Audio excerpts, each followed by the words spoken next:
Hey MSM, it's Ethan.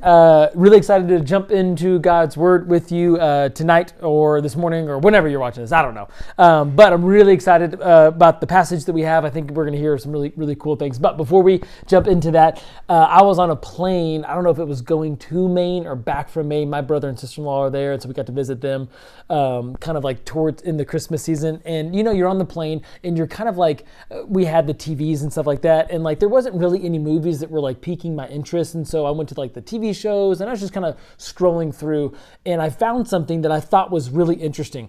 It's called the Master Class. And it's really these like TV shows or these episodes. It's like this like educational platform thing. Essentially, there are these episodes where they bring in the best of the best experts in this certain area. And then they give you like a master class on that specific topic. So like there was one that had Gordon Ramsay teaching cooking 101.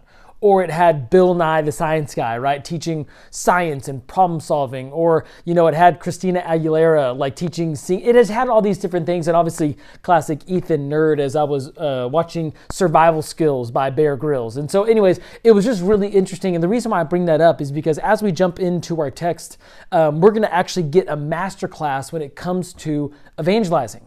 Or when it comes to being a witness or reflection of Jesus to those around us by the Apostle Paul. Because we've been walking through the book of Acts and we've heard different people's kind of like stories, right? We've walked through like Peter's sermon in the very beginning of Acts. We've seen Peter and John in prison, and we've just seen the way they've done it. But what you've heard in the past couple of weeks is a little bit about Paul. And we're coming to the time where Paul really puts the rubber to the road, right? Where he finally, like we get to see him act out and really be a witness and reflection of Jesus to his world. And so we're going to see a masterclass. And so 3 things I want to look at in this text is, what did Paul see? What did Paul feel? And then lastly, which it's not even as important as the other ones, but it is important, what did Paul say when it comes to being a witness? Okay? And so go ahead and grab your Bibles. You can push pause if you need to, but grab a Bible. Make sure you open to Acts chapter 17, and we're going to be in kind of verse 16 and then down to verse 22. So Acts 17, verse 16. Let me go just read the first verse, and that's where we're going to see what did Paul see and what did he feel. The first thing that we see here is, now Paul, while waiting for them in Athens, his spirit was provoked within him as he saw the city was full of idols.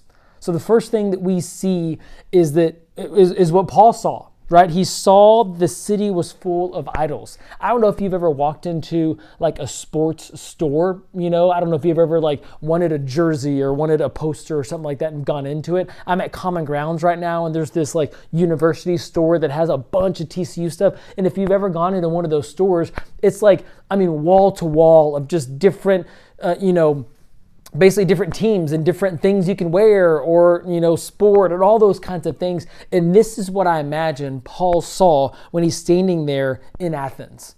Is he looking at it, it's this huge marketplace, different alleyways, different streets and crossings, and just full of idols, full of statues, full of, maybe some incense, full of different offerings and full of things that's about idol worship. And what he sees there is not terribly different than from what we see in our own life, right? For me, you may not think that that's not really going to happen here, right? Today, that there's not going to be like idol worship, but really an idol, if you want to define what an idol is, because we can think of it like a statue or something like that people bow down to and pray to, which it is that, but maybe today the definition would be more like anything that you turn to or anything that you look to that only Jesus can provide, right? So for us, it may be peer approval, right? We're looking to our peers to approve of us, to affirm in us what we should only look to Jesus to affirm and approve in us. Right? That could be the same for an unhealthy relationship with a boyfriend or a girlfriend. We're looking for satisfaction in them when we should only be getting that in Jesus. Or, even taking like good things that we make bad things like school and sports, right? Success in those things is the utmost of importance. It's the highest priority. And so what we're looking for is to succeed in those things, to then like better our future or find success in life, which again, not a bad thing, but that can really only be found when we look to Jesus. And that's what a lot of times an idol is. It's not a bad thing in that of itself. It's something, it's a good thing that God has given us, that we make a God thing, that we turn into a God that we can go to for satisfaction, for desire, for fulfillment, for success, for anything that we should really turn and put our eyes on Jesus to find those things. And so for us in our lives, it can be all kinds of different things. It can be peer approval, school, sports. It can be, a drive for success. It can be anything. But Paul looks at these people in Athens and he sees idol worship. And what this does is this then provokes something in him, and then he feels something. So when we're talking about evangelism or witnessing or being a reflection to our world, is first, we kind of need to have a biblical worldview, a Christian perspective when we're looking at the world. And sometimes not just looking out there, but also looking in here. What are the idols that I'm worshiping, that I'm bowing down to, that I'm looking to provide something for me that only Jesus should be providing? Okay, so he sees these idols, and then you look back at verse 16. He says, while he's standing there, the city was full of idols, and this is what he felt. His spirit was provoked within him.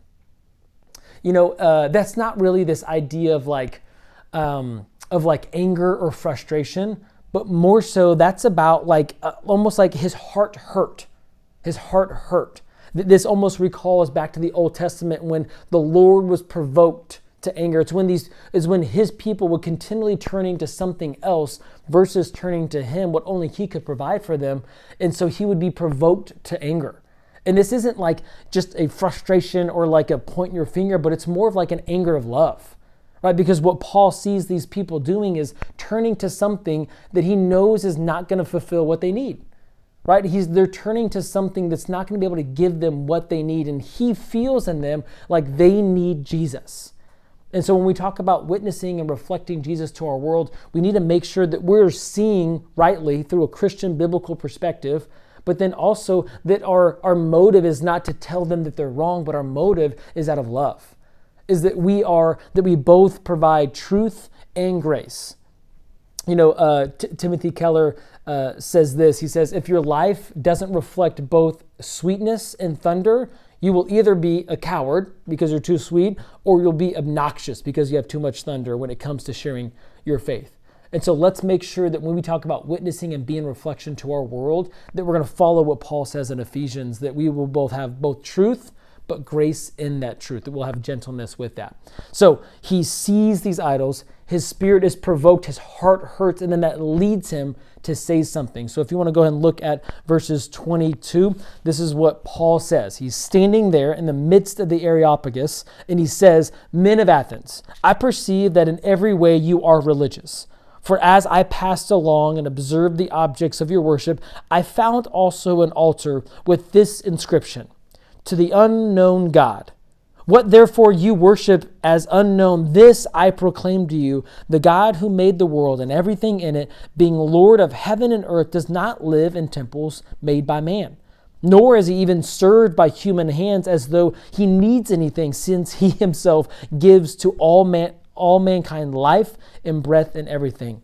And he made from one man every nation of mankind to live on all the face of the earth, having determined allotted periods and the boundaries of their dwelling places, that they should seek God and perhaps feel their way towards him and find him. Yet he is actually not far from each of us. And we're just going to pause right there. Here's the thing, is Paul does two things in what he says. He points out a conflict. He points out a connection.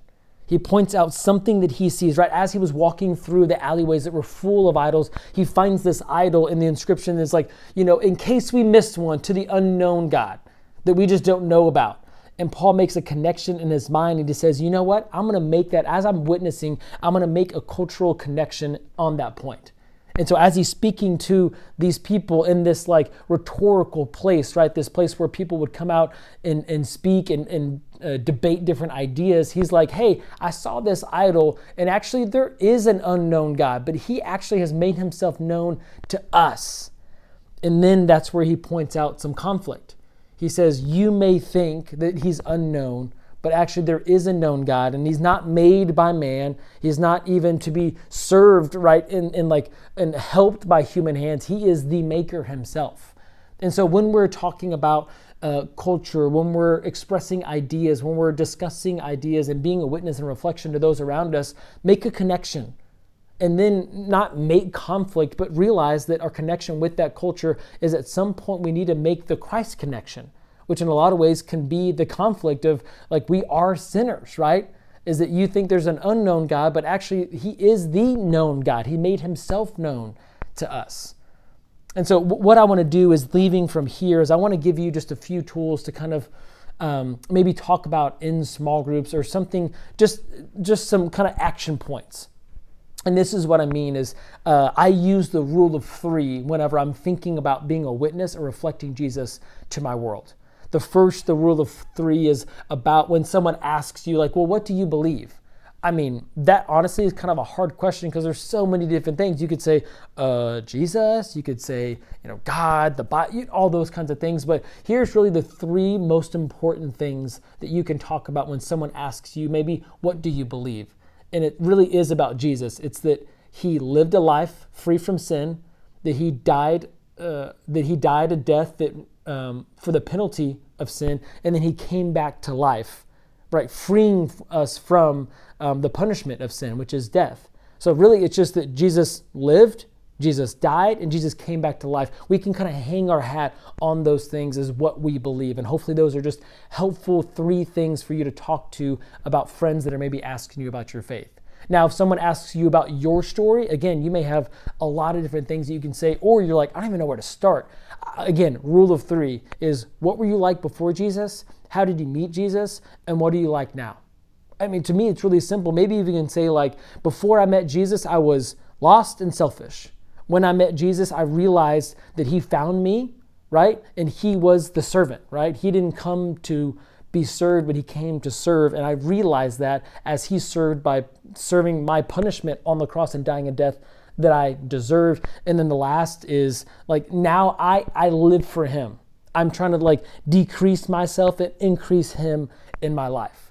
And those are the rule of 3. When it comes to Jesus, he lived, died, came to life, came back to life. And then as far as your testimony can be, what were you like before? How did you meet Jesus? And what do you like now? Guys, I hope that sets you up for some good small group discussion and just gives you some things in your tool belt as you are reflecting and witnessing Christ to your world. I hope you learned a little bit about the master class of witnessing and being reflection and evangelism from Paul. Have a great time.